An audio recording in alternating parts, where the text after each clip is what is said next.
আপনারা ইতিমধ্যেই জেনেছেন মিডিয়ার মাধ্যমে এবং এখানে এসেও জেনেছেন যে আমেরিকার দুইজন ডেপুটি অ্যাসিস্ট্যান্ট ফরেন সেক্রেটারি আজকে আমাদের দেশ ভিজিট করছেন। আমাদের সাথে এটা তাদের দ্বিতীয় মিটিং। এর আগে তারা বিভিন্ন পাবলিক এবং প্রাইভেট বিশ্ববিদ্যালয়ের ভিসিদের সাথে বসেছিলেন। সেখানে মত বিনিময় করার পরে রাজনৈতিক দল হিসেবে আমাদের সাথে তারা প্রথম বসেছেন। তাদের সাথে আমাদের খোলামেলা কথা হয়েছে। তারা বাংলাদেশের বর্তমান রাজনৈতিক অবস্থা জানতে চেয়েছেন। তারা আগামী ইলেকশন কখন হবে, কিভাবে হবে এটা জানতে চেয়েছেন। তারা জানতে চেয়েছেন যে সবগুলা দল রিফর্ম চাচ্ছে, সেই রিফর্মটা কি হতে পারে, আমরা কি চাচ্ছি, আমরা যদি আগামীতে দেশের দায়িত্ব পাইতে হলে আমাদের ইকোনমিক পলিসি এবং ফরেন রিলেশনটা কেমন হবে। তারা রিজিয়নাল বিভিন্ন বিষয়ে, আঞ্চলিক বিষয়গুলো আমাদের কাছ থেকে জানতে চেয়েছেন। আমরা এই সমস্ত বিষয়ে তাদের সাথে খোলামেলা কথা বলেছি। তারা মাইনরিটি ইস্যু নিয়ে কথা বলেছেন। তারা এখানে ওমেন্সদের রাইটস নিয়ে কথা বলেছেন। তারা লেবার রাইটস নিয়ে কথা বলেছেন। আমরা এই সবগুলা বিষয়ে তাদের সাথে কনভারসেশন করেছি। এর পাশাপাশি আমরা তাদেরকে অনুরোধ করেছি যে আমাদের দেশ এখন একটা ক্রিটিক্যাল জাংচারে আছে, একটা ক্রুশিয়াল টাইম পাস করছে। এই সময় আমেরিকার পক্ষে 37% যে ট্যারিফ ইম্পোজ করা হয়েছে,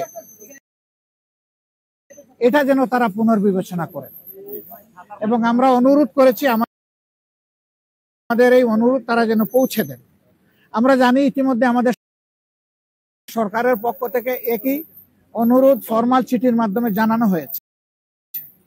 আমরা আশা করি যে তারা এইটুকু উপলব্ধি করে আমাদেরকে সহযোগিতা করবেন। এবং আমরা কমিটমেন্ট বলেছি যে অলরেডি আমরা ডেমোক্রেটিক নর্মসের উপরে কমিটমেন্ট। আমরা আমাদের দলের ভিতরে গণতন্ত্র চর্চা করি এবং আমরা একই গণতন্ত্রের চর্চা করতে চাই। এর জন্য আমাদের যা করণীয় তাই আমরা করব। উদাহরণস্বরূপ আমরা বলেছি যে প্রত্যেকটা ক্রেডিবল ইলেকশনে আমরা অংশগ্রহণ করেছি, কম হোক বেশি হোক সংসদের ভিতরে আমাদের সংসদ সদস্য ছিলেন। At the same time election যখন বাংলাদেশে একবার মৃতপ্রায় হয়ে গিয়েছিল এরশাদ সাহেবের সময়, তখনকার আমির অধ্যাপক গোলাম আজম সাহেবই ইলেকশনকে জীবন ফিরিয়ে দিয়েছিলেন কেয়ারটেকার সরকারের ফর্মুলা প্রস্তাবনার মাধ্যমে, যেটা পরবর্তী পর্যায়ে বাংলাদেশের সংবিধানে অন্তর্ভুক্ত হয়েছিল। কিন্তু দুঃখজনকভাবে আওয়ামী লীগ এসে দলীয় স্বার্থে এটাকে সংবিধান থেকে নির্বাসনে পাঠিয়ে দিয়েছিল।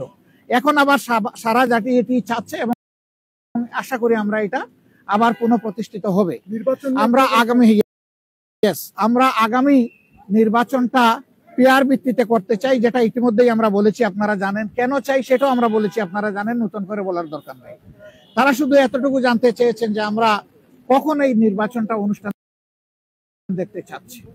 আমরা বলছি যে সরকারের প্রধান উপদেষ্টা বলেছেন যে তিনি এই বছরের ডিসেম্বর অথবা আগামী বছরের জুনের মধ্যে ইলেকশন দেবেন। আমরা তার কমিটমেন্টে তিনি ঠিক আছেন এটা দেখতে চাই। আর আমাদের ভিউ হচ্ছে যে এটা রমজানের আগেই শেষ হয়ে যাওয়া দরকার।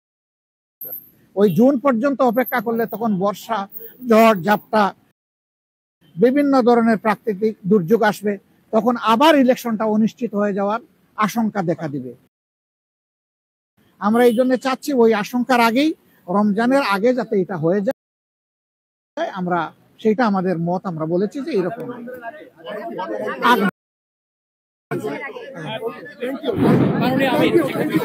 আগামী রমজান না, আগামী রমজান শুধু না, আগামী প্রথম রমজান। আগামী অনেক রমজান আসবে, তবে আগামী প্রথম রমজান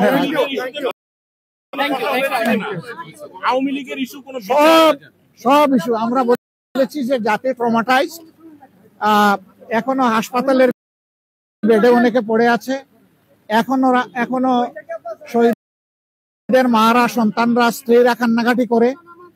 এই অবস্থায় আওয়ামী লীগের বিচার অবশ্যই হতে হবে, তবে আমরা বিচারটা চাই যে ফেয়ার বিচার। থ্যাংক ইউ, ধন্যবাদ।